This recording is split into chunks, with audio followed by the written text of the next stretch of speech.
E aí, moçada, como vocês estão?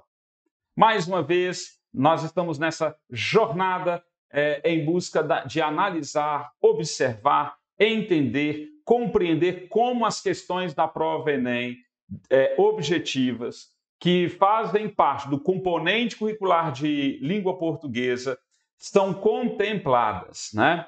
Observem sempre, então, a necessidade de ficarmos muito atentas e muito atentos aos gêneros que compõem os textos e que, a partir deles, nós vamos desenvolver, então, a questão. A questão número 18 da prova Enem de 2018, né, ela traz um texto em versos, ou seja, um poema. Vamos lembrar? Texto em versos são textos escritos, organizados formalmente em versos e, às vezes, agrupados em estrofes. Esses textos em versos nós chamamos de poemas. Alguns desses textos em versos também são chamados de músicas, né? Então, temos poemas como textos em verso, temos músicas como textos em verso. Temos ainda os textos que não são organizados em versos e estrofes. São os textos em linha corrida, a que nós chamamos de textos em prosa. Os textos em prosa são os textos que nós temos acesso, por exemplo, nas notícias, nos artigos de opinião, em boa parte das narrativas, em reportagens. São textos formados por parágrafos, períodos, né, e que sempre respeitam margens, esquerda e direita. São os textos em linha corrida, textos em prosa. Lembro também a vocês que aqui nós vamos ler e analisar um texto cujo título é Retrato de Homem. Este texto é um poema, exatamente por quê? Porque, quanto à forma, ele é organizado em versos e em estrofes. Lembro que nem todos os poemas e nem toda letra de música tem obrigatoriamente rima. Existem textos em versos que vêm formados por rima e outros que não possuem rima. Existem textos em versos que têm rima externa no final, né, dos versos e outros que têm rima interna, né, ao longo, no meio dos versos, as palavras vão rimando entre si. E nem todo poema ele é poesia, ou melhor dizendo, nem toda poesia vem em formato de poema. Tanto é que identificamos também poesia em textos em prosa. Basta lembrarmos, né, o texto Iracema, de José de Alencar, A Virgem dos Lábios de Mel. Virgem dos Lábios de Mel. Desde quando o lábio é feito de mel? O autor ele usa figuras de linguagem, né, para exatamente estabelecer relação poética com o seu texto, que é um texto escrito em prosa. Então, existe poesia em textos em verso e também em textos em prosa. E o que é poesia? Poesia, já dizia o poeta, é brincar com as palavras. Quando existe no texto um predomínio de uma linguagem conotativa, de uma linguagem pautada numa reinterpretação que damos para as palavras, para as frases, nós temos a linguagem conotativa, a linguagem que dá origem às figuras de linguagem, como metáfora, como comparação, metonímia, catacrese, ironia. Então, muita atenção com relação a isso. Denotação, sentido literal das palavras, expressões. Conotação, sentido figurado, significados que vão para além do sentido real, do sentido literal das palavras. Em boa parte dos poemas, existe linguagem conotativa, mas isso não significa que todo poema tenha que ter obrigatoriamente linguagem conotativa. Ele pode apresentar linguagem denotativa. Joia? Vamos, então, à leitura desse texto que vai nos dar aí uma previsão para a sua compreensão e interpretação. E, mais uma vez, como já verificamos em vídeos anteriores, é muito importante que a gente use o nosso conhecimento de mundo, o nosso repertório, que nós também possamos associar as ideias de cada alternativa com o conteúdo explícito do texto e também fazermos inferências.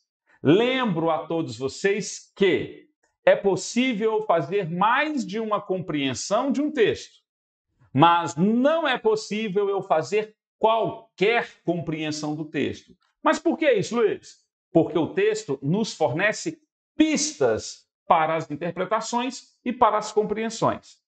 Se a alternativa, o conteúdo da alternativa não resgata nenhuma pista do texto, então eu tenho que eliminar aquela alternativa. Então, muito atento com essas estratégias. Joia? Esse texto foi escrito por Araújo, foi publicado no livro Canto Chão, em Belo Horizonte, pelo governo do estado de Minas Gerais, no ano de 1967. Vamos a ele. Retrato de homem. A paisagem estrita, ao apuro do mundo, feito vértebra a vértebra e escuro.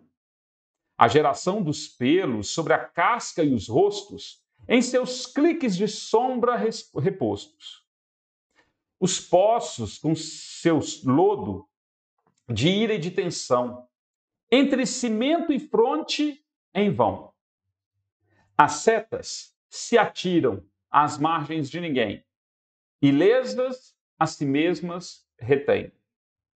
Compassos de evasão entre falange e rua, sondando a solitude nua. E na armadura de coisa salobra, um só segredo: a polpa toda é fruição de medo. Olha que poema louco. Pois é, a gente vai identificar nesse poema palavras e expressões que fazem parte àquilo que é concreto, da nossa realidade concreta. Como, por exemplo, paisagem estrita, muro,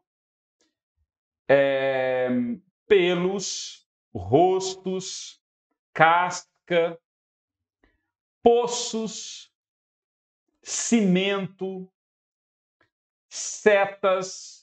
Fico imaginando setas como sinais de trânsito, margens e ainda a falange, uma partezinha do ossinho do dedo, rua, armadura. Essas palavras e expressões revelam mais o componente do universo concreto do ser, da nossa concretude do existir.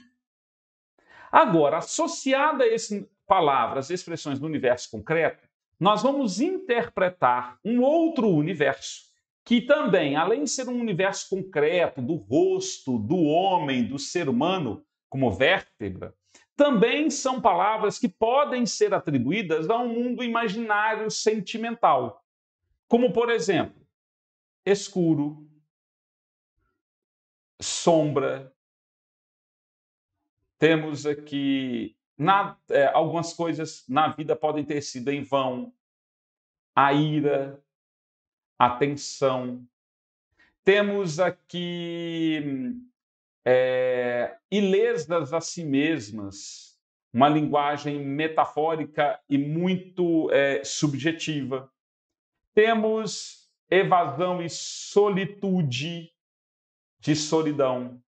E na armadura de coisa salobra, um só segredo: a polpa toda é fruição do medo. Então, existem palavras e expressões que compõem a concretude da existência, paisagem, muro, vértebra, rosto, pelo, casca, poço, cimento, rua, nua, margem, seta, falange, armadura. E temos elementos que compõem o universo afetivo, sentimental, do interior do estado de espírito do sujeito, como escuro, sombra, em vão, ilesas a si mesmas, solitude, medo, segredo. Este poema, então, ele vem com uma vinculação entre aquilo que é afetivo, sentimental e aquilo que é real. Numa relação entre o que o homem pode ser e aquilo que ele revela. No poema, vamos para a questão, no poema, a descrição lírica do objeto representado é orientada por um olhar que Então, o olhar do eu lírico desvela sentimentos de vazio e angústia sob a aparente austeridade. Existem palavras que fazem referência a sentimentos de vazio? Sim, né? Temos aqui medo, temos aqui solitude, temos aqui aquilo que foi em vão, temos sombra, escuridão, escuro. Então, temos palavras, ideias que se referem a esse sentimento de vazio e de angústia? Sim, temos. Sobre aquilo que é aparentemente austero. O que é austero? Uma paisagem estrita, um muro, ele é austero. O pelo, a casca, mostra que um homem ele é austero. Então, observem, né? A rua, ela é vazia, ela é fria, ela é austera, ela é séria. A armadura, né? Evita com que parece que é uma armadura para eu evitar emitir opinião, sentimento e afeto. A gente, ao analisar o poema, então, nós identificamos dois grandes grupos. Um que indica concretude e austeridade e outro que indica sentimento e afetividade. E essas palavras que indicam essa rigidez sinalizam e apontam uma tentativa de encobrir o sentimento. Essa alternativa ela pode ser uma compreensão correta e adequada deste poema? Sim. Vamos para a letra B? Então, este objeto permite aí um olhar que expressa desilusão ante a possibilidade de superação do sofrimento. Existe sofrimento? Parece que sim. Existe um medo, existe uma angústia.